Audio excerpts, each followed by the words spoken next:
Aujourd'hui, on essaye une Alfa.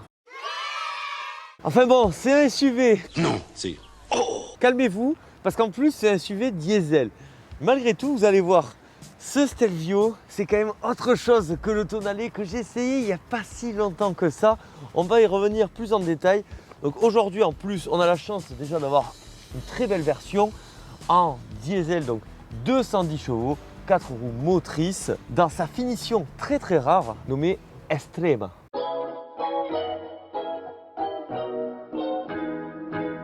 Ce Stelvio, il symbolise le retour d'un Alfa Romeo très conquérant. Passé les années 2000, vous savez, ça a été un poil compliqué. Il y avait des bonnes choses, des mauvaises choses. Début 2010, un plan d'envergure a été établi afin de redonner ses lettres de noblesse à la marque sublime Alfa Romeo. Et du coup, en gros, il y avait un projet qui était censé faire une gamme complète Alfa. Spoiler alerte, finalement, il n'y aura eu que 2 véhicules qui sortiront de ce projet assez ambitieux, la Giulia et donc le Stelvio. Ce qu'on note, c'est la sincère volonté d'Alfa Romeo de nous produire des autos de qualité. Bien sûr, en termes de look, il a un poil vieilli, mais non, même si une Alfa Romeo, c'est intemporel. On voit par exemple avec ses phares, ils sont très beaux, ils sont très sympas, mais c'est vrai que le Tonale pour le coup est plus agressif. 2017, ça commence à faire. D'ailleurs, Alfa Romeo aurait pu être un des précurseurs dans le monde des SUV parce que dès 2002, ils avaient présenté le Kamal, le fameux. S'ils avaient eu le nez creux, ils en auraient sorti rapidement et peut-être que la situation économique de la marque n'en serait pas à sa situation actuelle. Mais bon, Alfa, vous savez, ils adorent faire plein de bons choix, comme on le sait. On a droit à de l'agressivité, en témoignent ces bas de caisse. Bien sûr, la calandre Alfa Romeo avec le nouveau logo Alfa. Moi, j'aime bien, voilà. Je sais que ça crée un peu des débats au sein des puristes. Moi, ça va, il me plaît plutôt bien. La plaque d'immatriculation déportée, nous sommes bien chez Alfa Romeo. En plus, ici, on a affaire à du rouge. D'ailleurs, vous voyez, le capot, il est galbé, hein. Il y a de la galbe. Vous voyez, je vous ai parlé de qualité. On peut se rapprocher et même aller voir ses phares. Ils ont même écrit Alfa Romeo. Ça, c'est le souci du détail. Et c'est pas une chose dont on a forcément l'habitude chez Alfa. Mais vraiment, quand je vous dis que la Giulia et le Stelvio, c'était une volonté de réellement concurrencer le premium allemand, ben ça déjà, c'est une sacrée performance. Si on se penche sur le profil, la voiture, moi, je pensais qu'elle était beaucoup plus grande. Alors, c'est rigolo, ouais, parce que dans ma tête, ça faisait 4,90. C'était le rival d'un Porsche Cayenne, plutôt. En réalité, la voiture fait à peine 4,69 m, ça reste déjà un beau bébé. Ça la confronte plutôt à un BMX 3, un Porsche Macan. Et je ne choisis pas ces véhicules par hasard, c'est des références de la catégorie. Ici, il y a une véritable volonté de faire les choses bien, tout simplement. Alors, si vous avez plus d'infos là-dessus, je suis preneur. On peut faire un petit focus sur ces coques en carbone. D'ailleurs, il y en a même sur la calandre. La réalité, c'est que c'est bien sûr du fake. Par contre, ce qui n'est pas du fake, ce sont ces énormes jantes qui sont aussi style d'ailleurs version quadrifoglio. Parce qu'en fait, le principe de la Extrema, c'est de ressembler beaucoup à la quadrifoglio. L'idée, c'était de s'en rapprocher le plus possible avec des versions moins délirantes, hein, parce que quadrifoglio Verde, 510 chevaux quand même là-dessus. Hein. On continue avec la partie arrière. Et à l'image de la partie avant, elle est très belle. Q4, hein, donc c'est la version transmission intégrale de chez Alfa. Sinon, un petit détail, moi, qui m'amuse, mais qu'à moitié. Vous avez vu, on a des belles sorties d'échappement, des beaux pots.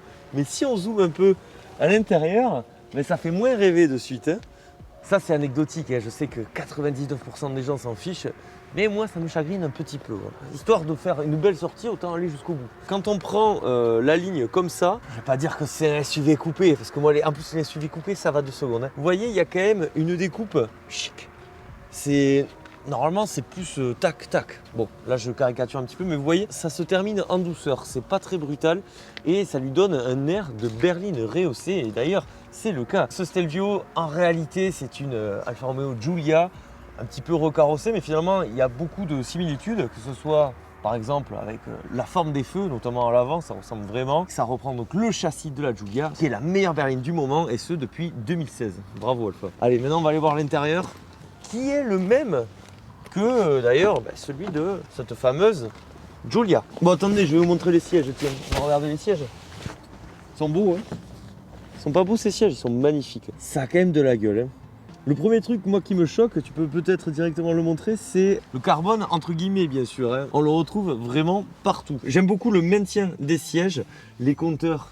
Là, on est sur du vintage, comparé forcément à un Tonale. Et ici, on peut allumer la voiture comme ça. Je le fais ou quoi? Ouais. Allez, je le tente. Il faut le pied sur le frein. Et là, un bon bruit de diesel qui fait bien plaisir. Donc ici, on a des compteurs, somme toute, assez classiques. La double casquette, là, c'est très mignon. Ça, il y avait des Alpha qui avaient ça avant. Tu sais, la casquette en cuir comme ça. Au même titre que ces aérateurs, le dessus de la planche de bord, là, est très très sympa. En termes de qualité, on est quand même sur du très bon, quoi. Le volant, qu'est-ce qu'il est beau. Voilà, avec ce petit méplat. Et puis il y a les infos nécessaires, il est magnifique, magnifique. Ça donne vraiment envie de s'installer et de piloter. Les palettes au volant, c'est sublime. D'ailleurs, sachez que le Stelvio, contrairement à la Giulia, il est disponible uniquement en boîte automatique. Moi j'aime bien les boîtes manuelles, vous savez, même si ici on a droit à la meilleure boîte auto qui existe sur le marché, la ZF 8 rapports, qui est aussi sur les BM. Globalement, quand même, quand on est à l'intérieur, on se sent bien, on se sent dans un endroit de qualité. Waouh, trop beau! Avec la petite bouteille d'eau. Mais vous êtes un Uber, monsieur! Il y a un rangement pour la clé, ça aussi c'est sympa. Alcantara, j'adore. Qu'est-ce que c'est doux. Alpha, pour le coup, pour les selleries, ça a toujours été les rois. Des fois, les intérieurs, ils n'avaient aucun sens, tout pourri avec le ciel de toit qui tombe. Par contre, les sièges, ça a toujours été leur fort. Moi, j'ai mémoire des sièges, vous savez, les sièges en velours bleu qu'il y avait sur la 164. C'est incroyable. On regarde rapidement cet écran. Est-ce qu'il est tactile? Il est tactile? Je pensais pas. Du coup, tu as la commande un peu BMW là, iDrive. Putain, iPhone 15 Pro Max. Monsieur Monsieur se fait plaisir. Non mais voilà, vous voyez, donc on peut faire ça avec la molette ou alors, je pense. Ah ouais, c'est très bien. Le meilleur des deux mondes, selon vos préférences. Un magnifique GPS. Non, c'est pas fou, hein. C'est pas foufou. On sent, hein? TomTom. Ouais, TomTom, ouais. On sent que c'est un truc un peu à l'ancienne. Heureusement, il y a CarPlay. De toute façon, CarPlay, c'est le sang. Si vous voulez brancher votre téléphone à CarPlay, il y a un endroit ici. Il y a un autre branchement ici et de l'USB-C, prise auxiliaire, sacré vide-poche. Et puis, vous voyez, ce soin-là dont je vous parlais, par exemple, tout à l'heure au niveau des phares, on le retrouve aussi, par exemple, dans la boîte à gants ou donc ici. C'est bien. Et ça, chargeur, téléphone à induction. Et c'est vraiment pas con parce que comme ça, il est bloqué. C'est pas mal du tout. Ok, donc ça ensuite je vous en ai parlé, l'imitation carbone, la fameuse. Si on fait ça, oui, c'est que moi j'aime bien les Américains, hein, nos amis les Américains. Là, tu peux mettre deux gros godets et puis te faire plaisir en driftant, parce que ce véhicule est un 4x4, mais à la fois, de base, ça reste propulsion. Le fameux DNA D, sport, rouge, N, neutre, comme le bleu, clair, A, vert, jaune, l'efficience. Enfin, le détail qui nous enchante tous les matins. Ah non, ça commence bien. Alors ça, c'était sûr. Hein. On s'est dit, on va se laisser le kiff de le faire ensemble. Oui. Oh là là. Vous savez ce que je pense des taux vent. Ouais. C'est tout? Ah non. Là, c'est tout. Je crois. Ouais, je crois. On se sent bien dans cet Alpha. Et du coup, comme il y a cet aspect tout ouvrant, on se sent pas trop engoncé. Ça fait plaisir, c'est bien. Vraiment, pour l'instant, c'est pas mal. Allez, on va aller voir un peu la bête, le monstre. Bon, on a l'ancien, il s'est posé derrière, hein. Vous excuserez. On n'est pas maître des lieux, on fait pas des essais sur plateau privé, pas encore. Non mais quand même ce look, 2 secondes on se pose sur le look, c'est fabuleux le look de cette voiture. Hop. WRM. En réalité, je trouve que lorsqu'on ouvre le capot, ça reste un 2,1 litres diesel de 210 chevaux quand même, mais il y a quelque chose qui se passe. Déjà, regardez-moi ça. Là, on pourrait presque te foutre un truc quadrifoglio, t'y croirais. Bon, de toute façon, maintenant, c'est vrai qu'il y a beaucoup de cache, mais c'est vraiment bien intégré. On a quand même droit aussi à une barre. Alors, la bagnole, je sais pas si elle est dédiée, elle est sur piste, mais je trouve ça trop drôle d'avoir ça sur un gros SUV diesel. Pourquoi pas, dans l'idée, hein. Ça reste un châssis de Giulia. Et c'est pour ça que je suis en confiance, même avant de l'avoir essayé. Du coup, on va parler un petit peu des spécificités techniques de ce bolide. Donc Alpha le vend comme un 2,2 litres. Alpha, c'est des mythos. Vous avez la blague? Elle est très bonne. Du coup, c'est pas un 2,2 litres. En réalité, c'est un 2143 cm3. Normalement, ça ferait plus de litre 1. Dans les faits, c'est un très bon moteur. Apparemment, il n'y a pas de souci de fiabilité particulier. Stellantis pour descendre de la graine, peut-être réutiliser les moteurs Fiat plutôt que Vaubouse, THP, PureTech. 1,2 litre notamment, le fameux 3 cylindres PureTech. Merveille automobile. C'est français, messieurs, dames. Putain, je suis français. C'est la classe. Du coup, je divague, mais Je dis vague, vague. Tu l'as ou pas? Non, je dis vague. Je dis vague. Le mec s'appelle On. Il dit et comme il avait un phare. Il dit c'est le phare à On. Ce moteur, il fait 210 chevaux. Il a été également décliné en version 190 chevaux ou 160 chevaux. Selon vos finances, voilà. Vous faites plaisir, oui ou non. Le 0 à 100 est tombé quand même en 7 secondes. Vmax autour de 215 km/h. 1000 mètres départ arrêté, 29 secondes 2. Conso autour de 7 litres. 7 litres, un gros bébé comme ça, parce qu'il est quand même gaillard. Hein. Donc il fait autour de 1800 kg selon les options, tout ça. Un Stelvio comparé à une Giulia, c'est à peu près 200 kg de plus. Je vous en ai parlé en 2 secondes tout à l'heure, mais il est à noter qu'une version donc Quadrifoglio Verde existe sur ce véhicule. Si l'un d'entre vous en a un, pourquoi pas, ça serait très marrant. Donc je vous rappelle, hein, 2,9 litres V6 d'origine Ferrari, 510 chevaux sur le Stelvio. Ensuite il y a des versions encore un petit peu plus radicales sur la Giulia. C'est un truc de malade mental, apparemment c'est un missile. Et c'est pour ça qu'on peut complètement le comparer à ce qui se fait de mieux chez BM ou chez Porsche. Parce que ce Stelvio, il les regarde dans les yeux, il s'assoit à leur table et il leur mange même sur la tête, tellement il est au-dessus. Je vous rappelle, c'est un SUV familial. Alors ça j'aime pas, moi j'aime bien le lever moi-même. Bon non, en vrai ça peut être pratique. C'est pas mal, la forme est très carrée. Attention, vous êtes prêts? Je le tente? C'est attaché. Ah merde, c'est attaché. Oui, mais c'est pas grave. En fait, vous voyez, là ça va pas marcher parce qu'ils sont attachés les sièges. Voilà, parce qu'il y a tout un système là. Mais en soi, c'est bien de savoir qu'on peut le faire. Ici, bon ça c'est bien aussi. Voilà, c'est pour si jamais il y a des pickpockets dans le coin, au moins on cache tout, hein, notamment des choses illicites. Et moi ça me donne envie de m'asseoir dans ce coffre, tiens, ça fait 525 litres. Pour une Alfa Romeo, c'est pas si mal, hein, parce qu'on les connaît, rapport taille encombrement, souvent c'est vraiment pas ouf. Là, pour le coffre c'est bien. On va aller voir quand même les places arrière, ce que ça vaut aussi. Et puis vous voyez, moi ce qui me saoule c'est que c'est long quoi. C'est long. Allez, on va tester les places arrière. Attention devant vos yeux ébahis. Hop, c'est bizarre parce que de l'extérieur on dirait que ça va être un mauvais moment et finalement c'est pas mal. C'est vraiment une marque mythique quand même. On peut rabattre aussi depuis cet endroit là, vous voyez là il y a des petits trucs. Sinon le siège avant est pas mal reculé et ça va. Même au niveau hauteur de tête on est quand même assez loin. Là derrière on a les petites liseuses. Ici on a ces petits aérateurs très très soignés, très mignons. D'ailleurs en dessous USB-C et USB-A. J'ai peur de le salir parce qu'il est dans un état clinique. Eh ben sans surprise, c'est pas fou. Hein. Ça c'est quand même toujours un truc qui me surprend quoi. Hein, d'avoir des bagnoles qui coûtent des 100 et des 1000 et pas être capable de faire 3 places à l'arrière convenables. Je pense que c'est pas si compliqué que ça doit coûter un peu plus cher, mais c'est quand même une voiture à vocation familiale. Et ben, là, vous partez à 3.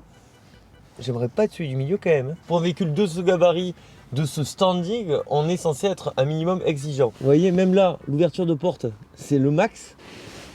Ça va en soi, c'est pas non plus... c'est pas le Honda CR-Z par exemple. Mais je pense qu'il y en a qui font mieux, quoi, c'est tout. Vous, au moment où vous regardez cette vidéo, normalement on est en mars. Nous là, on tourne mi-décembre. Et c'est terrible parce qu'il est 16h17 et j'ai l'impression qu'il va faire nuit. Bon, sinon, si on parle un peu auto, je suis hyper bien maintenu dans ces sièges. Je suis trop bien. Ça me fait du bien au dos. Oh, putain, et c'est hyper dynamique.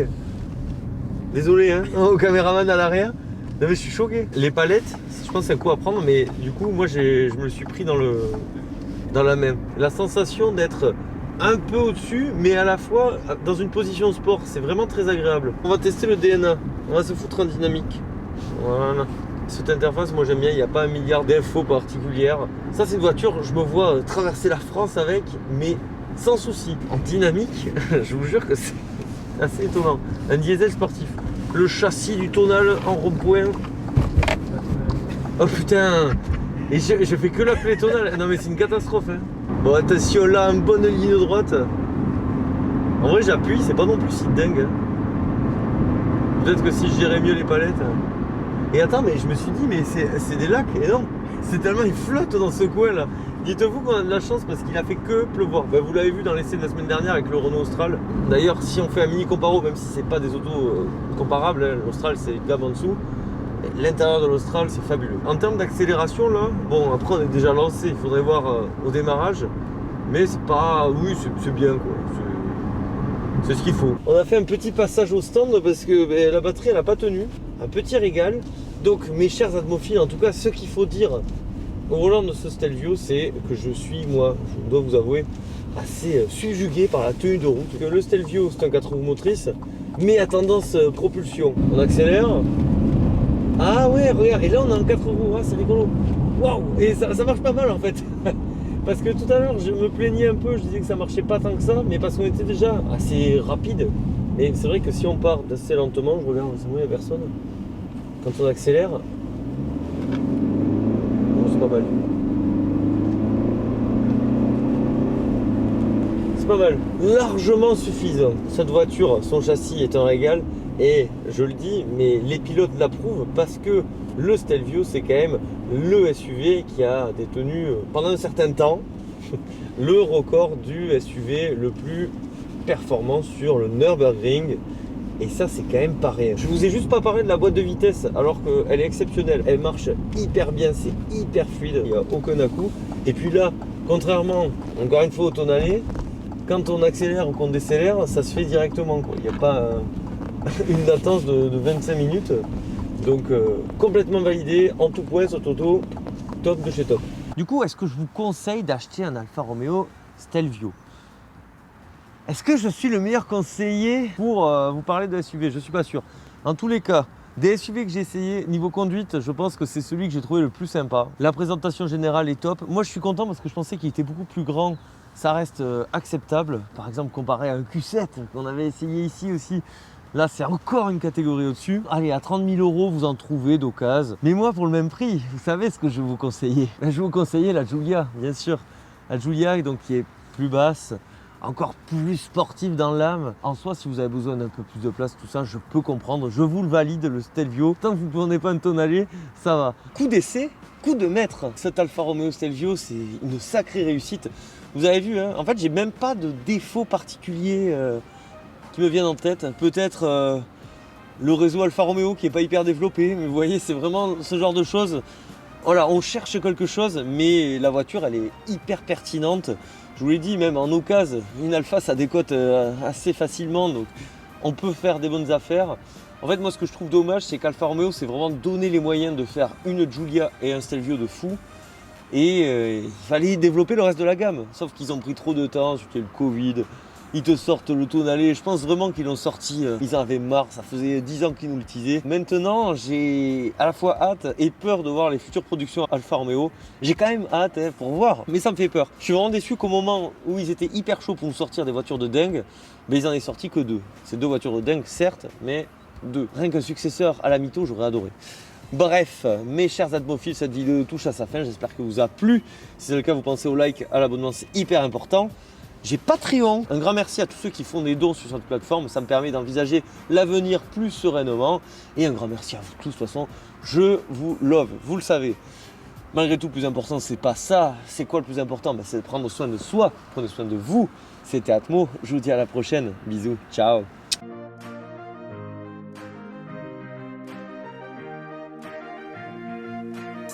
Putain, la clope au bec, le vieux, mais quelle indignité.